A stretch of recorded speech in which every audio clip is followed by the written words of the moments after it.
The sound of a heavy diesel engine at 6 in the morning was my first warning. I stepped onto my back deck, coffee in hand, to find 2 excavators and a flatbed truck idling at the edge of my property. Standing next to them, looking triumphant in a neon safety vest that was 3 sizes too big, was Sheila Vance. Sheila was the president of our Homeowners Association, and a woman who treated a stray weed like a federal offense. She had a voice that sounded like gravel in a blender and a habit of measuring people's grass with a literal ruler. "It's coming down, Marcus," she shouted over the rumble of the engines. The board voted, "It's an unauthorized structure, it's unsightly, and it's dragging down the aesthetic value of the entire cul-de-sac." I didn't scream, I didn't even raise my voice.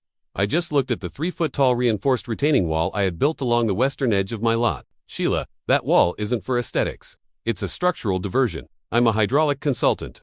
I built that because the new development uphill changed the entire watershed of this valley." She waved a clipboard dismissively. "We have a landscape architect on the board now, and he says a nice rock garden would be much more harmonious. Move your truck, or we'll have it towed." I had spent 6 months fighting this. I had shown them the topo maps. I had brought in soil samples proving the clay shelf beneath our neighborhood was prone to liquefaction if saturated. I had even shown them the city permits that categorized my wall as a necessary drainage utility. But Sheila didn't care about physics. She cared about the view from her breakfast nook. By noon, the wall was a pile of rubble. They didn't just remove the stones. They dug out the French drains and the packed gravel subbase. By 3 in the afternoon, the machines were gone, leaving a raw, open scar in the earth exactly where the natural runoff channel hit the slope. "There," Sheila had said, dusting off her hands. "Now we can finally see the creek again." "Sheila," I said, looking at the dark heavy clouds gathering over the ridge, "you didn't just give yourself a view. You gave the water a highway." The rain started at 9 that night. It wasn't a storm.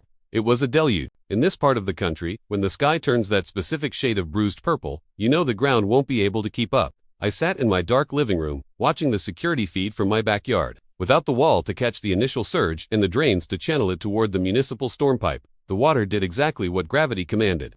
It hit the slope, picked up speed, and turned the loose soil from the demolition into a slurry of thick brown mud. By midnight, my backyard was a lake, but the water wasn't staying there, because I was at the highest point of the cul-de-sac. The water followed the new path the excavators had carved. It bypassed the street drains and headed straight for the lower properties. The millionaire stro of our HOA. At 2 in the morning, the first sirens began.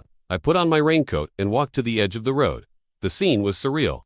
The street was a river, because the HOA had insisted on naturalized curbs without high concrete barriers. There was nothing to stop the flow. I saw Sheila standing in her driveway in a silk bathrobe, screaming as a foot of mud and water rushed into her sunken garage. Her harmonious rock garden was currently being redistributed into her foyer. "Marcus," she shrieked when she saw me. "Do something. Call someone." "I called the city 3 months ago, Sheila," I said, staying on the dry patch of pavement near my driveway.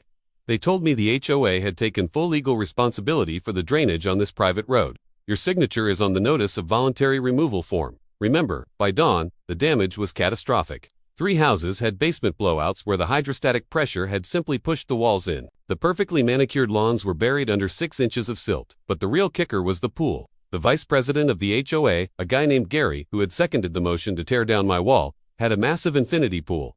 The redirected runoff had undermined the soil beneath his pool deck. As I watched, the entire concrete slab groaned and tilted, sending 50,000 gallons of chlorinated water into the house below it. The following Monday, the HOA emergency meeting was held in a local church basement because the community clubhouse was currently being treated for industrial-grade mold. The atmosphere was toxic. People who had lost everything were looking for someone to blame. Sheila sat at the front, her eyes red, trying to maintain her leader persona. "This was an act of God," she began, her voice trembling.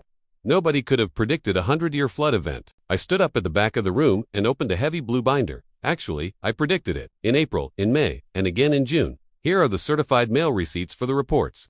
I sent to every board member." I walked to the front and laid the photos of the demolition next to the before and after.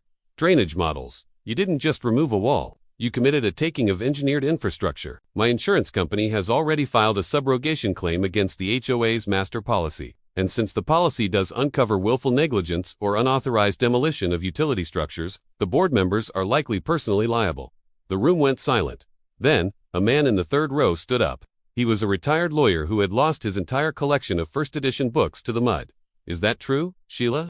Did you ignore a professional engineer's warning?" Sheila looked at Gary. Gary looked at the floor. "We thought he was just being difficult," Gary muttered. "He didn't want to follow the rules. The laws of physics aren't HOA rules." Gary, I said. The fallout was swifter than the flood. The board was dissolved by a unanimous vote of the residents that night. A forensic audit revealed that the landscape architect they hired to approve the removal was actually Sheila's nephew, who didn't have a license, and had been paid $5,000 in consulting fees from the neighborhood's emergency fund. The city got involved next. Because the mud had clogged the municipal storm system, they issued a fine to the HOA that reached 6 figures. In the end, Sheila had to sell her house to cover the legal fees and the personal judgments against her. The new board, led by the retired lawyer, did UNT just ask me to rebuild the wall? They paid for it out of the recovered funds and issued a formal apology that was recorded in the county land deeds. Now, when it rains, I sit on my porch and watch the water hit the wall. It flows into the hidden drains, moves quietly through the pipes, and exits safely into the creek. The frogs are back, and the neighborhood is quiet. I still have a view of the creek, and so does everyone else. But now, we view it from the safety of dry houses. Because in our neighborhood, we finally learned that aesthetic harmony doesn't mean anything if your foundation is under 3 feet of swamp water. Power doesn't belong to the person with the loudest voice or the biggest clipboard. It belongs to the person who knows how the water flows. Best with B12. Subscribe for more videos.